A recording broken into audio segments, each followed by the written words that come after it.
welcome to the Deep Dive. Today, we are unpacking a text that is, frankly, it's provocative. Highly provocative. Yeah, entirely unapologetic, incendiary, really. It's sending absolute shockwaves through the cultural discourse right now. We were talking about a very controversial roadmap, a manifesto of sorts, that completely upends modern narratives around gender, society, and history. Right. But before we get into the thick of all that, I need you to do me a quick favor. Hit that like and subscribe button right now so you never miss a deep dive. Today we're reviewing an incredibly detailed, highly debated ebook. And if you want to read it for yourself, and you really might want to after hearing what we're about to unpack, you should check Amazon Kindle and Google Play Books to buy it. And be sure to follow the author at Conrad Riker on Substack. That's at Conrad Riker on Substack. Exactly. So our mission today is to dive headfirst into Conrad Riker's 2025 ebook, Postmodern Evil, Demolishing the Master's House. Riker explicitly wrote this book as a field manual. Yeah, field manual, yeah. He's targeting men's rights activists, the red-pilled manosphere, and men who are seeking to understand the history of Western institutions before, as Riker claims, they were entirely captured by feminists and Marxists. And I gotta say, this is not a light read. No, not at all. It is incredibly dense with historical claims, evolutionary psychology, and just aggressive critiques of modern society. And right here at the top, we need to issue a crucial disclaimer for you, the listener. Because this source material contains highly politically charged content touching on both very intense left-wing and right-wing topics, this deep dive will never take sides. Right. It is not our job to agree or disagree with the author. We want to make it crystal clear to you that we are not endorsing the viewpoints, the politics, or the rhetoric contained in this content. We are simply acting as impartial guides. Just laying it out. Exactly. Our goal is to convey and meticulously analyze the ideas contained in Riker's original source material so you can understand the architecture of his argument and the mechanisms he claims are at play in our culture. Okay, so let's begin with the architect of the argument himself, Conrad Riker, and, where he's coming from. In the preface of the book, Riker shares his backstory. He's a university professor for 20 years. Yeah. And he claims he had a front row seat to watch Western civilization crumble from the inside. He says he literally watched classrooms transform into what he describes as indoctrination camps. And he's highly specific about what that alleged indoctrination looks like on the ground. He argues that boys in these academic settings were being actively shamed for their basic biology. He says young men were being taught to apologize merely for existing. What was his specific field of study? Because that seems to really color his entire worldview. His field of research was evolutionary psychology. Yeah. And he claims that applying evolutionary biology to human behavior is what got him labeled a dangerous reactionary by university administrators. He says these administrators were people who had never even opened a biology textbook, yet they were dictating what science was allowed to be taught. And this rejection from the academic establishment didn't just frustrate him, it radicalized him. It pushed him over the edge. Right. It convinced him that the academic conflict wasn't just about competing theories in a faculty lounge. It was an existential war for the survival of civilization itself. He frames this entire book as his wrecking ball, swung back at a society he believes is built entirely on a foundation of lies. And the core thesis of that wrecking ball is incredibly blunt. I mean, Riker argues that modern feminism is not a movement for equality. He calls it a satanic rebellion. And he specifically uses the phrase, a gnostic rebellion, against the natural order of creation itself. Yes. He claims feminism married what he calls poisonous postmodernism to result in the deliberate, calculated sabotage of the rational patriarchy. And it defends patriarchy as the only system proven to create stable, thriving societies across millennia. Let's pause and define Gnostic here, because it is a very specific philosophical choice by Riker, and it's crucial to understanding his angle. Yeah, break that down for me. So Gnosticism was an ancient religious and philosophical belief system that viewed the physical, material world as a flawed, corrupt prison. By calling feminism a Gnostic rebellion, Riker is accusing the movement of completely rejecting hard biological physical reality in favor of a purely theoretical, idealized reality. Interesting. He's saying they look at the biological differences between men and women, view those differences as an oppressive prison, and try to socially engineer their way out of physical reality. That makes a lot of sense in the context of his evolutionary psychology background. Yeah. He's basically arguing that you cannot legislate away millions of years of evolution. Exactly. And this brings us to a concept he introduces early on, which he calls the comfort hierarchy. This is one of the most striking parts of the text because he brings in an absolute tidal wave of statistics to back it up. He really does. He says, look at the reality of male disposability. According to the FBI's 2022 Uniform Crime Report, men make up 98% of combat corpses. They make up 93% of workplace deaths. He paints a very vivid, somewhat gruesome picture with those numbers to make his point. He says that when society complains about toxic masculinity, they are actively shaming the coal miner who suffocates in a collapsed shaft to keep their homes heated, or the logger who is crushed by a falling Douglas fir. Right.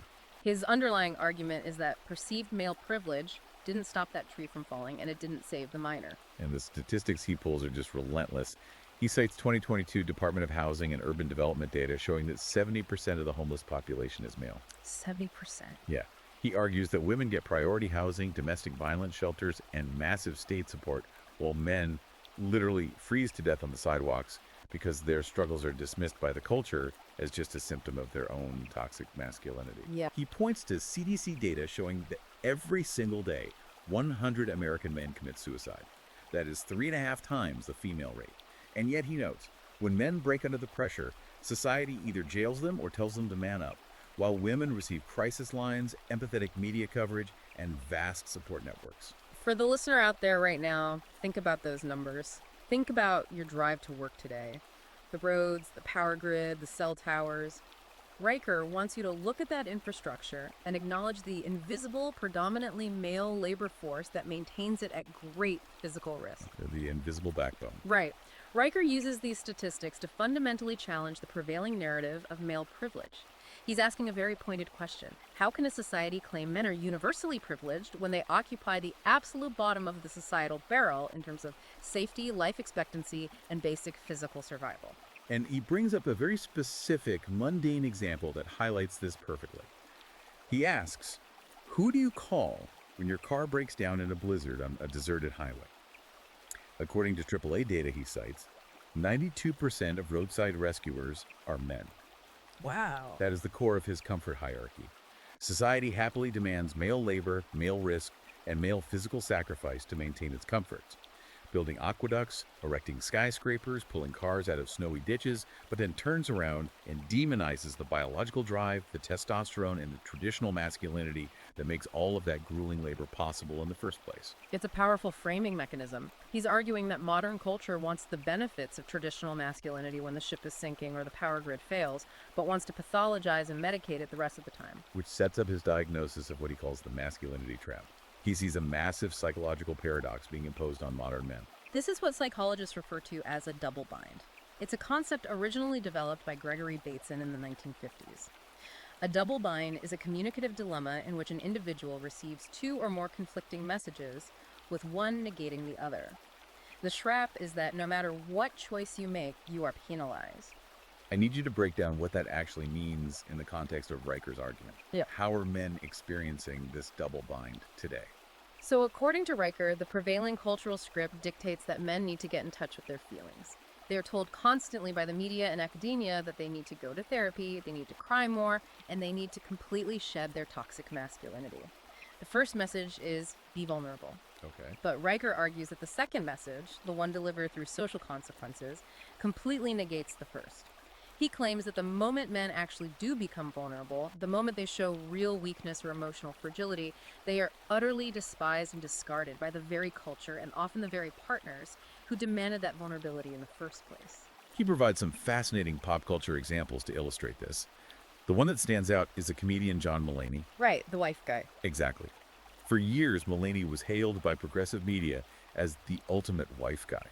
He was safe, he was emotionally fluent, he wore suits, he was completely non-threatening. But when Mulaney actually showed real ugly vulnerability and weakness, when he had a severe drug relapse and went to rehab, Riker points out how quickly the culture turned on him. He quotes a 2021 Vulture headline that literally debated whether going to rehab made Mulaney less fuckable. That headline perfectly encapsulates Riker's point. The culture claimed to want vulnerability, but what they really wanted was a curated, sanitized performance of sensitivity. When the reality of male struggle appeared, the reaction was disgust. Oh wait, let me play devil's advocate here for a second. Isn't there a contradiction in Riker's own argument? Because we see society constantly mocking men who lean into traditional hypermasculine behavior too. How does he reconcile that? He addresses that directly by contrasting the Mulaney situation with how assertive men are treated. He mentions Senator Josh Hawley being crucified in the mainstream media for fist-pumping protesters, framing it as dangerous, toxic aggression. Yet Riker points out that the men who actually comply with the emotional, sensitive demands of modern culture are mocked with insults like soy boy or beta. Oh, I see. Riker's rule is that masculinity is condemned as a poison right up until society needs a bridge built or a home invader repelled, at which point the sensitive soy boy is useless and the aggressive man is suddenly a hero. So why does this double bind exist? Is it just a cultural accident? Riker argues is absolutely not an accident. This is where he deploys his background in evolutionary psychology as what he calls armor. He argues that modern social engineering is violently colliding with hardwired biological reality. How so? To explain this, he cites David Buss, one of the foundational figures in evolutionary psychology. Buss conducted a famous, massive 37-culture study. The scale of this study is important. It spanned across the globe, looking at diverse societies with completely different cultural conditionings. Okay. And the study revealed that across all these cultures, 89% of women prioritize resources, status, and physical protection in a mate. Riker says this is not a socially constructed preference. It is an essential evolutionary requirement hardwired into human DNA for the survival of offspring. And he goes even further with the data. He brings up studies from MIT showing that women find confident, assertive, traditionally dominant men 24% more appealing. But here's the trap Riker identifies. He says women will be biologically undeniably attracted to that dominance, but they have been socially conditioned by postmodern feminism to call that exact same behavior controlling or toxic. It's a complete contradiction between what the body wants and what the culture says is acceptable. Right. The culture celebrates romance novels and movies about dominant, wealthy, assertive men, billionaires, vampires, mobsters. But outside of fiction, those same traits are criticized as patriarchal harm.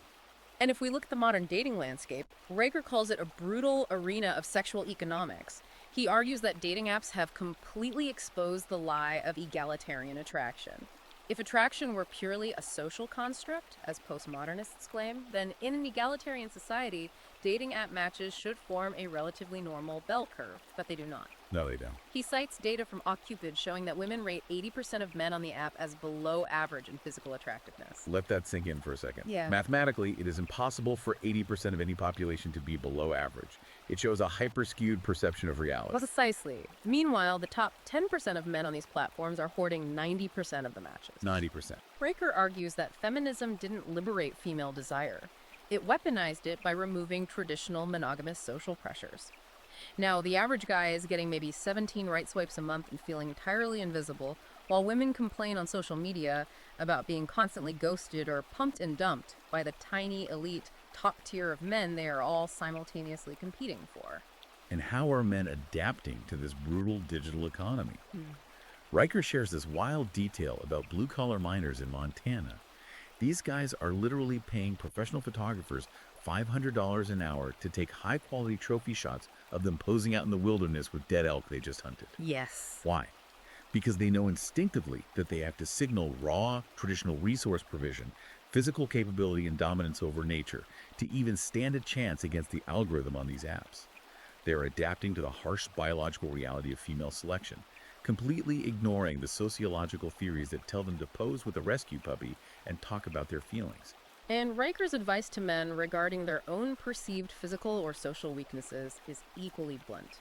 He says, do not whine about the unfairness of the algorithm and definitely do not try to artificially fix things that cannot be fixed. Right. He openly mocks the growing trend of insecure men taking experimental hype pills or paying $100,000 for agonizing limb-lengthening surgeries just to walk like Frankenstein's monster, all to hit the 6-foot threshold on Tinder. So what is his solution for the average guy who isn't in that top 10%? His solution is what he calls the red-pilled, way own your reality and leverage competence. Turn perceived weakness into undeniable strength. He uses actors Danny DeVito and Peter Dinklage as examples. Oh, that's interesting. Yeah. These are men who absolutely did not fit the towering physical archetype of traditional male attractiveness, but they didn't complain about societal beauty standards. They built immense wealth, razor-sharp charisma, and undeniable status. They conquered their environment through sheer accomplishment rather than complaining about the unfairness of the genetic lottery. Okay, so if biology and evolutionary psychology so clearly dictate these behaviors, and if ignoring them causes so much psychological misery, how did society get so twisted up in Riker's view? How did the academic and corporate worlds become so disconnected from biology? That brings us to how these institutions were captured. Riker points the finger directly at a specific philosophical movement. Yes, postmodernism. Riker refers to postmodernism as intellectual cyanide. Now, to understand his argument, we can't just throw that word around. We have to look at the philosophers he targets and explain what they actually taught. He focuses on Michel Foucault, Jean-François Lyotard, and Jacques Derrida. These are the foundational French thinkers of the postmodern movement that emerged in the mid-20th century. I need you to explain this to me like I'm 5 years old. How do 1960s French philosophers end up causing the cultural chaos Riker is describing today? Let's start with Foucault. Foucault's core idea was something called power knowledge. He argued that knowledge is not objective. When a society says something is true or scientific, Foucault argued that it is really just the dominant group creating rules to maintain their own power. Okay, so truth is just power. Right. For example, if a doctor diagnoses a mental illness, Foucault would say that is not an objective medical fact. It is society creating a label to control people who act differently. Riker says this idea was a virus. If there is no objective truth, then every scientific fact, every math equation, and every biological reality can simply be dismissed as a white male construct. And Riker points out the massive hypocrisy here. He says these modern academics will stand at a lectern and claim that physics equations are oppressive social constructs, yet they have absolutely no problem boarding jet airplanes engineered by those exact same equations and those exact same white males. He calls the cognitive dissonance so thick you could spread it on toast. Then you have Jacques Derrida and his concept of deconstruction. Think of deconstruction like taking apart a watch not to see how it works, but to prove that the concept of time itself is a lie. Oh, wow. Derrida applied this to literature and language, arguing that words have no fixed meaning and are inherently contradictory. Riker argues that modern activists weaponized this obscurantism. They took deconstruction out of the literature department and applied it to society. If there is no objective merit and no objective truth, then the only way to win an argument is to claim the most marginalized, victimized status. Victimhood became the ultimate power play. And Lyotard, where does he fit in? Lyotard is famous for defining postmodernism as an incredulity toward meta-narratives. A meta-narrative is a big, overarching story that explains the world like religion, or the Enlightenment idea of scientific progress, or Marxism. Got it. Lyotard said we should be highly skeptical of anyone claiming to have the ultimate truth. But Riker points out the glaring hypocrisy of Lyotard's modern disciples. He observes that today's postmodern activists preach climate apocalypse as absolute, unquestionable scientific truth that cannot be debated, while simultaneously denying that fundamental biological sex exists. They use science when it grants them power and deconstruct science when it stands in their way. The examples Riker gives of how this philosophy has practically poisoned academia are wild. He talks about a syllabus swap at UCLA in 2021. They literally took the traditional course, Calculus III, the foundational math required for engineering and advanced sciences, and replaced it with a class called Queering Mathematical Epistemologies. And let's explain what that title means in the context of what we just discussed. Epistemology is the study of knowledge, how we know what we know. So queering mathematical epistemologies is the direct application of Foucault and Derrida. It is the attempt to deconstruct math itself, to argue that 2 + 2 = 4 is a narrative of power rather than an objective reality. And what happened when UCLA offered this? Enrollment dropped by 89%. Unsurprising.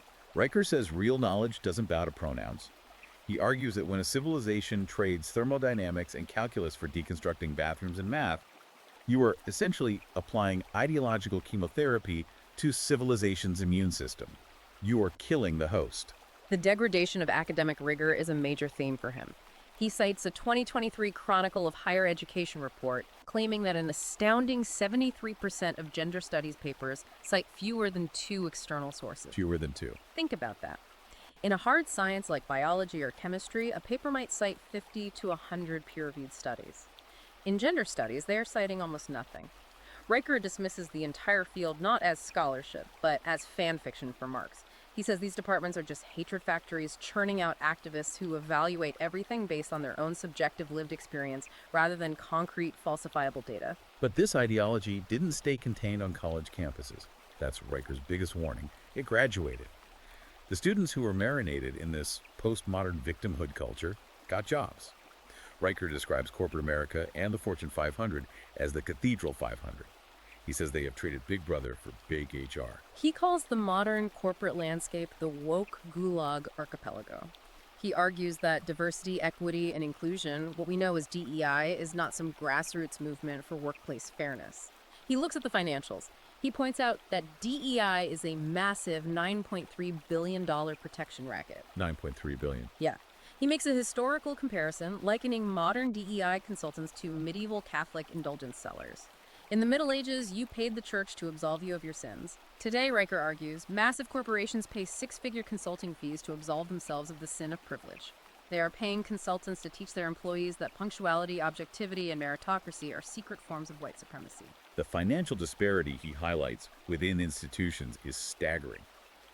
He pulled the 2021 payroll database for UC Berkeley, a public university funded by taxpayers. He found that 73 diversity officers were out-earning tenured physics professors by a 3-to-1 margin. That's wild. Let that sink in. The people investigating the fundamental laws of the universe are being paid a third of what administrators, whose only job is to police language and enforce equity quotas, are making. Riker says the system now aggressively rewards administrators who care more about hurt feelings than empirical truth, while actively pushing capable, productive men aside.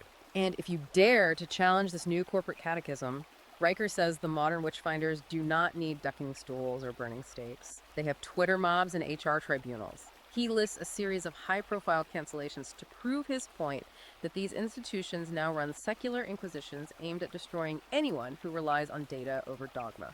Let's walk through some of those cancellations because they are central to his argument about how the mob functions.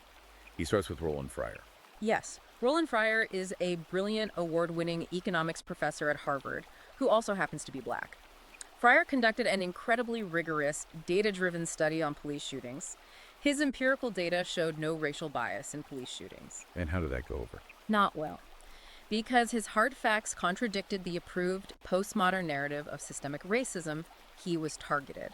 He faced immense pressure, administrative investigations into his conduct, and was essentially ousted from his prominent standing.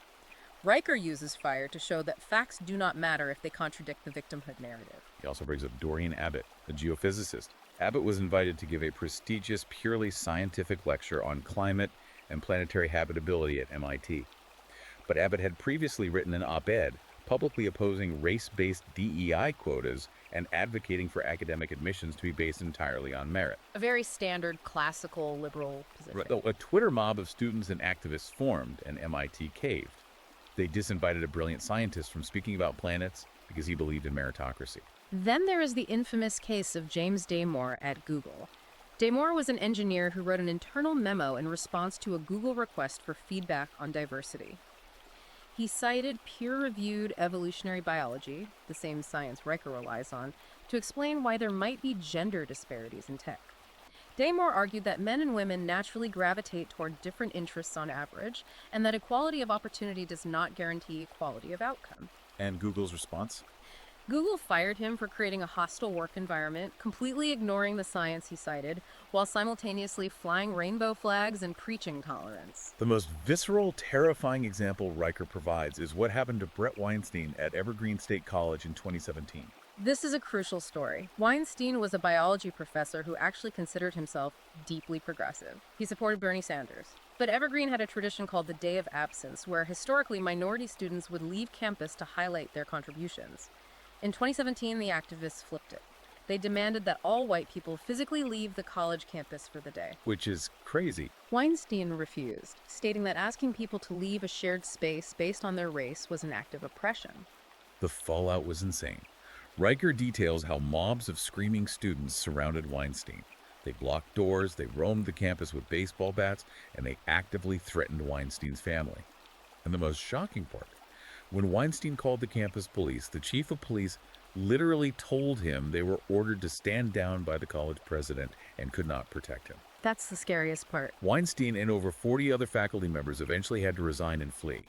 Riker uses the Evergreen incident to argue that when an institution abandons physical strength and objective truth in favor of postmodern feelings, the mob does not just take your job.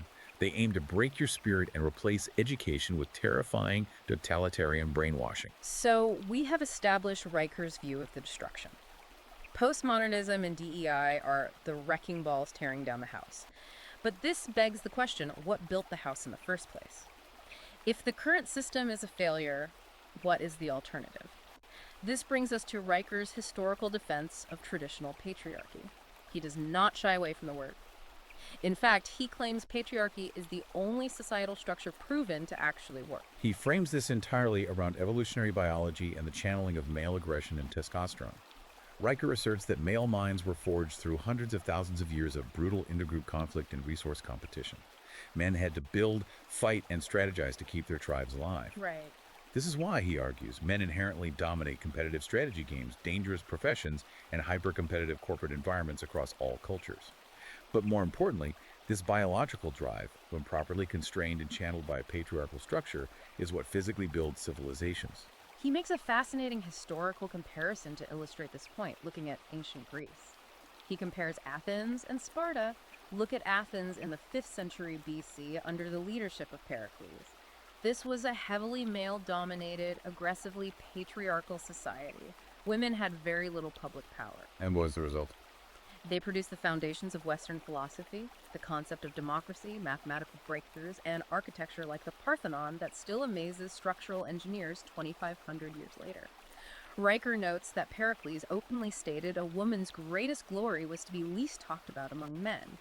Yet this unapologetically patriarchal society created the political and intellectual systems we still rely on today. Now, compare that to Sparta, which is exactly what Riker does. Sparta was a completely different society. They actually afforded women significantly more rights, land ownership, and economic control than Athens did. Men were constantly away at war, so women ran the estates. But what was Sparta's ultimate cultural legacy? They produced incredible, brutal warriors, yes. But they produced zero lasting art, zero lasting science, no philosophy, no cultural legacy beyond warfare. Riker uses this stark contrast to argue that male-dominated systems channel chaotic male energy into creation, competition, and civilization building, whereas neutering that intellectual and cultural dominance results in stagnation. He summarizes it with a brutal quote, "When men lead without apology, you get the Acropolis. When you neuter them, you get modern Portland." And he takes this theory further with what he calls the leadership paradox. He claims that historical attempts to subvert this natural male hierarchy and force artificial equality always end in disaster. He points to a specific historical event, Venice in 1582. Hold on, let me stop you right there. 1582 Venice. That sounds incredibly specific and frankly highly disputed. Does he actually cite primary historical sources for a Venetian diversity quota in the 16th century? Or is he retrofitting history to fit a modern narrative? It is a highly debated claim. Riker relies on obscure economic texts that suggest the Venetian Republic attempted to mandate a 40% female inclusion quota in certain powerful mercantile and civic councils around that time to appease powerful aristocratic families. Riker claims that by 1610, just a few decades after subverting their traditional male merchant hierarchies, their dominance in Mediterranean trade collapsed, and their economy became, in his words, shark food. Shark food. Wow. Whether mainstream historians agree with his interpretation of Venetian economic decline is another story, but Riker uses it as a historical proxy for modern DEI initiatives destroying corporate efficiency. He expands this claim globally, right? Yeah. He mentions matriarchies. Yes. He claims that Cambridge economists and Harvard anthropologists have mapped this out, documenting 120 historical matriarchies or female-led societies. According to Riker, every single one of them collapsed within 3 generations or was conquered by a patriarchal neighbor. Every single. He points to the Mosuo tribe in China, which is frequently cited by feminist sociologists as a peaceful modern matriarchy. Riker notes the irony that the Mosuo now rely heavily on importing Han Chinese men from outside the tribe to do their heavy manual labor and infrastructure building. Riker's conclusion is that replacing patriarchy with matriarchy is like replacing jet fuel with kombucha. It might smell progressive and trendy, but it will never generate enough thrust to lift a civilization off the ground. And he says, You don't even need to look at ancient history or remote tribes. Just look at how human beings behave in a modern crisis. He brings up a 2025 Tokyo subway study that is absolutely fascinating. Researchers planted actors simulating sudden cardiac arrest on crowded trains. The data showed that male commuters initiated CPR and physical intervention 8 times faster than female commuters on average. 8 times faster. Riker quotes the lead scientist saying simply, testosterone correlates with rapid threat response. What is equally fascinating here is Riker's claim about how the academic establishment handled that biological data. He asserts that when Columbia University tried to replicate the Tokyo subway study in the US, they decided to use gender-neutral dolls to avoid offending anyone. You're kidding. And when the data still showed men reacting faster, he claims the department actually buried the findings because they don't fit the woke narrative that gender is merely a social construct. Riker Riley notes, truth has a male bias. He also points to the famous miracle on the Hudson, when Captain Sully landed U.S. Airways Flight 1549 on the freezing river. Riker says every passenger interviewed described the exact same behavioral pattern. The moment the plane hit the water, men immediately, instinctively formed human chains in the freezing current to evacuate the women and children first. We need to look at the evolutionary impulse there. In a moment of sheer terror, millions of years of evolutionary programming override decades of social conditioning. The men instinctively knew their role was physical protection and sacrifice, and the women instinctively accepted that protection. Riker's punchline here is brutal. He points out that not a single feminist complained about patriarchal condescension or toxic male dominance that day on the wings of the sinking plane. In a life or death crisis, equality advocates instantly become traditionalists. They rely on the very male biological imperative they spend their academic careers demonizing. If we connect this back to his comfort hierarchy, Riker is arguing that society wants castrated male utility. The system wants the physical labor, the massive tax revenue, and the physical protection that men naturally provide. But they want to strip men of the natural authority, respect, and leadership that historically accompanied those responsibilities. And when men are stripped of that authority, Riker argues, they are not just marginalized, they are subjected to systemic institutional warfare. Which perfectly transitions us into his analysis of the legal system. Riker looks at family courts, and the language he uses is explosive. He describes them as gynocentric extermination camps for fathers. He backs up that intense language with CDC and census data, showing that mothers win sole or primary custody in over 82.5% of divorce cases.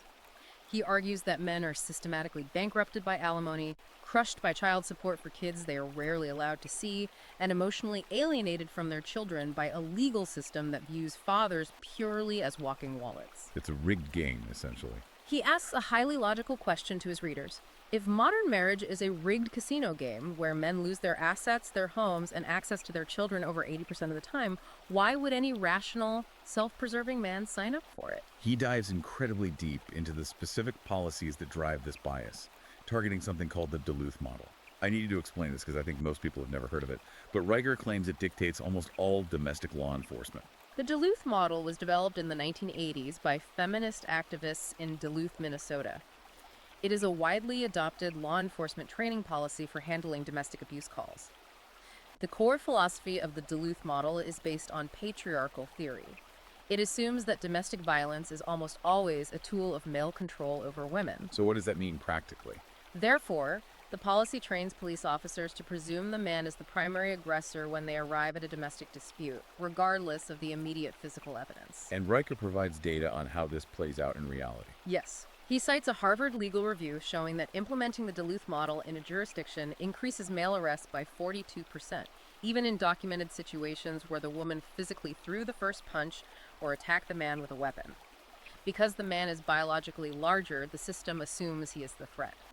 Riker says this is not about public safety. It is about criminalizing male existence and stripping men of the presumption of innocence in their own homes. And he pairs this critique of the legal system with the devastating impact of false accusations.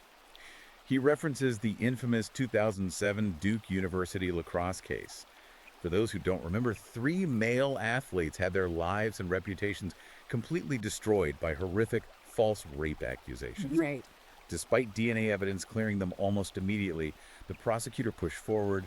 Feminist groups marched with banners demanding the students be castrated, and the national media branded them as privileged monsters. It took years to clear their names, but the damage was permanent.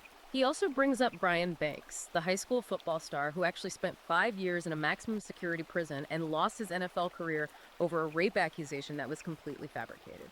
Meanwhile, his accuser faced almost no consequences and eventually collected $1.5 million in a civil suit against the school district. Now, to be fair, Riker does acknowledge FBI statistics stating that only 2 to 8% of reported rape claims are provably false. He's not saying all accusations are lies. No, but he argues that the systemic damage caused by that 8%, combined with the total lack of due process, creates an environment of terror for men. He specifically targets Title IX ex-campus tribunals. Unlike a court of law, which requires proof beyond a reasonable doubt, these university tribunals only require a preponderance of evidence, meaning just 51% certainty, or more likely than not. Just 51%. Riker mentions a UCLA wrestler who was expelled because his accuser changed her story 3 different times, but the tribunal deemed her tears 51% believable. Riker compares these campus hearings to Stalinist show trials, where the verdict is decided before the accused even walks in the room. This systemic bias, according to Riker, has led to a massive sociological shift. He argues that the state has effectively become a substitute husband. By emasculating men, removing them from the home through biased family courts, and replacing their historical provider role with government welfare checks, the state secures generational dependency and guaranteed votes. He uses the city of Detroit as his prime case study for this state as substitute husband theory. He traces the history back to the 1970s. As manufacturing jobs were outsourced and working class men fled the workforce or were pushed out, Detroit's welfare rolls exploded by an astounding 300%.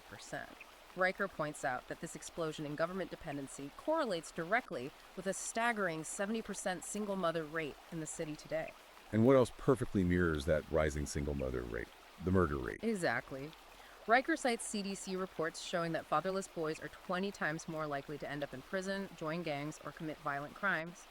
But he argues the postmodern academic trap is that if you point out that fatherlessness is the root cause of this generational dysfunction and crime, you are immediately branded a racist or a misogynist. He traces this back to progressive policies, like Lyndon B. Johnson's Great Society welfare state, claiming the government literally paid women to ditch their husbands by making welfare benefits contingent on having no man in the house. He notes that black families went from having 78% two-parent homes in 1965 down to just 25% today. It's a huge drop. He summarizes it chillingly. When governments play house husband, they profit immensely from broken families, and the resulting crime wave justifies more state power. So faced with heavily biased family courts, corporate HR witch hunts, and a massive state apparatus that actively wants to replace them, what does Riker suggest his readers actually do? He advocates for a philosophy known as MGTOW, men going their own way. But he is very clear to define this. It is not giving up. He calls it strategic withdrawal. MGTOW is a fascinating sociological phenomenon. It is essentially men deciding to go on strike against society. Riker is advising men not to sit down at a poker table where the dealer is stacking the deck. He mentors young men to completely avoid legal marriage licenses. Because of the risk. Right. Given the 50% divorce rate and the 80% chance of losing your children and assets in family court, he views legal marriage not as a romantic milestone, but as signing a legally binding contract for your own financial and emotional destruction.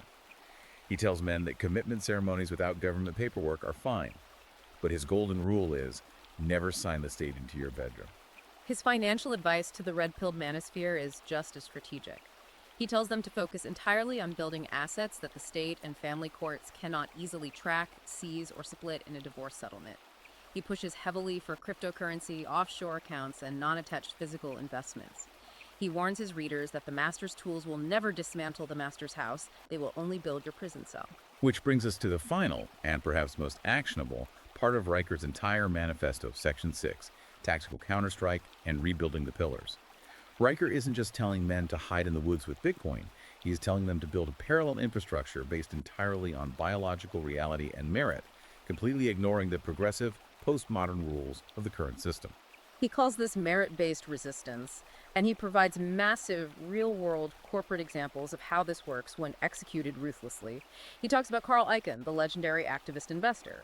When Icahn targeted Apple in 2013, he did not care about corporate diversity goals. He did not care about ESG scores. Let us pause and explain ESG scores, because they are central to corporate culture right now. ESG stands for environmental, social, and governance. It is essentially a social credit score for corporations, grading them on things like their carbon footprint, their boardroom diversity quotas, and their progressive social stances. Many massive investment firms will only lend money to companies with high ESG scores. Right.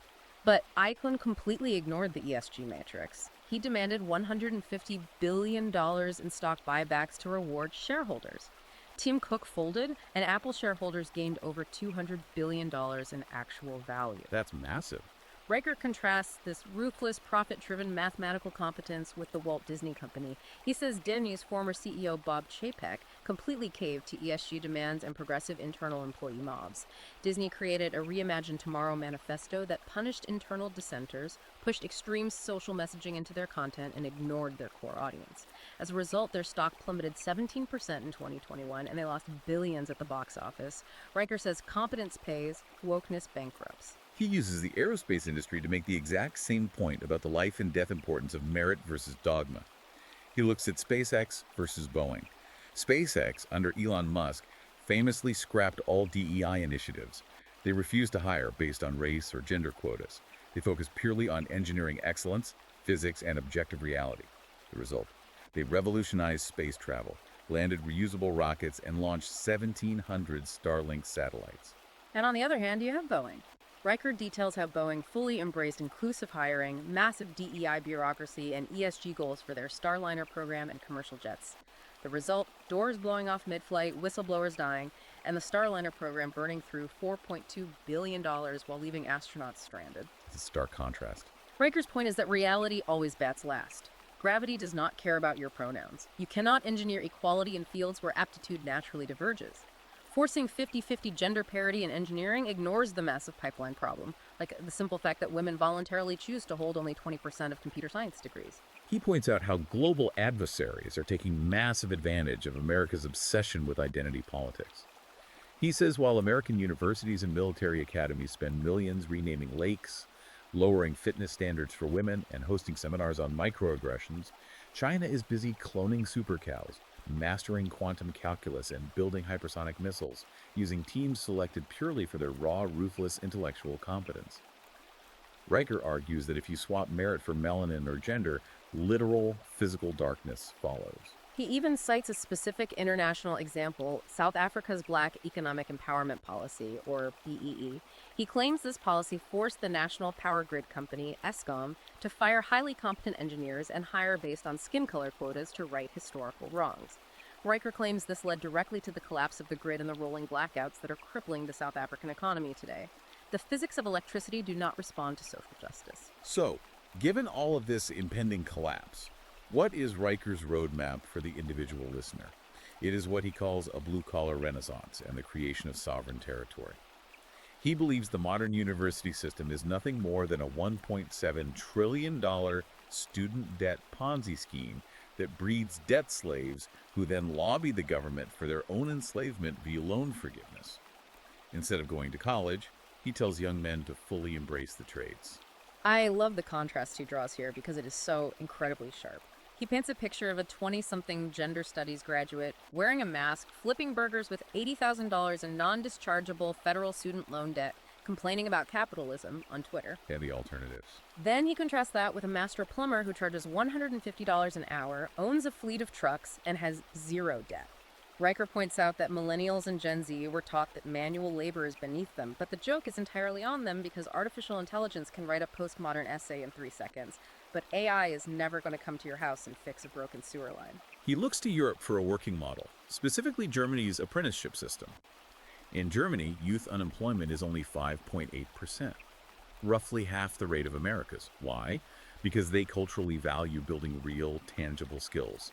They route teenagers into intensive apprenticeships for manufacturing and trades rather than pushing everyone into the American college for all trap that ends in useless degrees and lifelong debt. And this idea of creating sovereign territory extends deep into men's personal lives. He urges men to aggressively pull their children out of the public school system. He tells them to homeschool their sons to keep them out of what he calls feminist pedagogy that pathologizes boyish energy. He tells them to defund the woke NGOs and corporations by participating in parallel local economies. He goes as far as telling his readers to literally cancel their Netflix subscriptions. And he backs it up with a fascinating data point. He cites a UC Berkeley media analysis showing that in Netflix original programming, male villains outnumber male heroes 3 to 1, while female characters are almost exclusively portrayed as flawless girl bosses. Riker says you are paying a corporation a monthly fee to psychologically condition your sons to apologize for existing. His alternative lifestyle advice is incredibly rugged. He tells men to buy physical silver, to learn how to field dress a deer, to teach their sons welding, and to buy acreage away from urban centers. He wants men to become entirely self-sufficient so the state has zero leverage over them. And he even put his own money where his mouth is, which is rare for online manifesto writers. Riker notes that while corporate giants like Goldman Sachs pledged $10 billion to abstract racial equity programs, he took the royalties from his previous work and pledged $10 million to physically build what he calls men's sheds across the Rust Belt. What are those exactly? These are community workshops where older fathers and retired tradesmen can teach fatherless sons how to use tools, weld, and fix engines. He claims his initiative created 300 actual employed tradesmen in a single year, while the corporate billions just created more bloated DEI consultants whose only export is white guilt. To synthesize Riker's ultimate message to his audience, he is issuing a final, uncompromising call to men. He says that power is never politely given. It is seized through relentless, undeniable competence. He demands that men stop apologizing for their biology and stop trying to play nice with what he calls the ideological terrorists in HR departments and academia. He wants men to fully embrace their biological blueprints. From his evolutionary perspective, men are naturally designed by millions of years of selection to be builders, protectors, and leaders. Riker says that when the complex systems of society inevitably collapse, as he believes every matriarchy and postmodern experiment eventually does, the culture will come begging on its knees for the very men they spent the last 3 decades trying to cancel. Until that day comes, his advice is stoic. Build your own empire, guard your assets fiercely, learn to work with your hands, and let the old corrupt system starve to death on its own equality fantasies. It is a total, unapologetic rejection of the modern consensus, demanding a return to natural hierarchy as the only cure for society's ideological sickness. Okay, let's take a collective breath. We have just been on an incredibly intense, sprawling journey through Conrad Riker's controversial worldview. A lot to process. Absolutely. We've covered a vast scope of his critiques, from how evolutionary biology exposes the double bind of the masculinity trap to the postmodern philosophical poison infiltrating academia, all the way to the corporate DEI protection rackets and the staggering bias of the family court system. Riker leaves no stone unturned in his mission to demolish the narratives of modern feminism and rebuild what he sees as a rational, necessary patriarchy. And as we wrap up this massive deep dive, I want to leave you, the listener, with a final provocative thought to mull over. This is something sparked by the source material, but not explicitly answered by Riker's text today. Let's engage in the thought experiment. Okay, let's hear it. If, as Riker so forcefully argues, male dominance, patriarchal structures, and the female preference for resource-heavy providers are all deeply, unavoidably hardwired into our human evolutionary biology, how is it possible for postmodernism and feminism to dismantle these ancient, hardwired institutions so rapidly and so thoroughly in just a few short decades? Oh, that's a good point. Right. If biology truly always wins out in the end, as the law of gravity does, wouldn't these modern societal experiments naturally self-correct under their own weight without the need for a tactical, aggressive manifesto to fight them? That is an absolutely fascinating question to chew on. Is the modern system successfully fighting off millions of years of human nature? Or is nature simply biding its time before shifting the system back to the mean? Something to think about. Before we go, I want to remind you one more time to hit that like and subscribe button so you can join us for our next deep dive.